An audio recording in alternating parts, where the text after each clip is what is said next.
My grandfather worked for the federal prison system, and he was in Joliet, Illinois, and he was out visiting LA, visiting his sisters, and he came down to San Pedro and he saw they were building a prison on Terminal Island. And he actually called his bosses and said, I want to transfer. And they transferred him on the spot. So he came to San Pedro to open that prison. He opened Terminal Island Prison. And he was actually not a prison guard. He was a mechanical engineer, like a facilities manager, working in the prison system. And he loved that job. And he loved the service.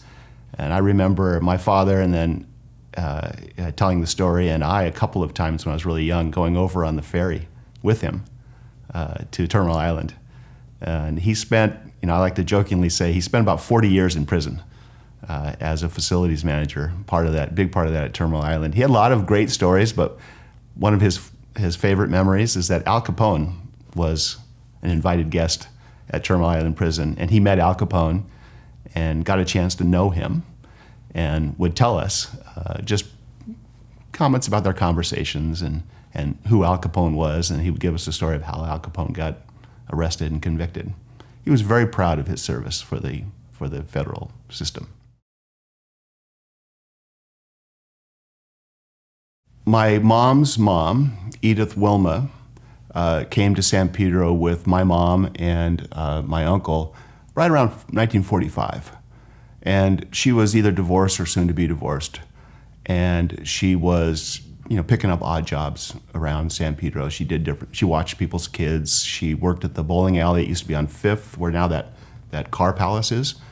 And she was a short order cook there at the bowling alley. And that's actually where she met the only grandfather on that side that I really knew, my grandfather, Gene Eddie Gray. And she was just a great cook, and she was a hard worker. Wilma was a hard worker, and she scrapped together enough money to open something called Wilma's Kitchen. And Wilma's Kitchen was on 6th Street. It's the little green building that she later sold to Skippy. And if you go up 6th Street above Pacific, you see Skippy's Cafe. It's there behind a construction sign. Well, in the years that it was Wilma's Kitchen, it was great fun for my brothers and my sister and I. We were little kids. We would work behind the counter. We'd pick up little tips. We would try to help. I'm sure we were just in the way. And somebody would give us a quarter tip, and we'd run down to the 5 and dime and spend it on candy. But we ran around 6th Street and Pacific when I was a kid, and Wilma's Kitchen was just a home base for us.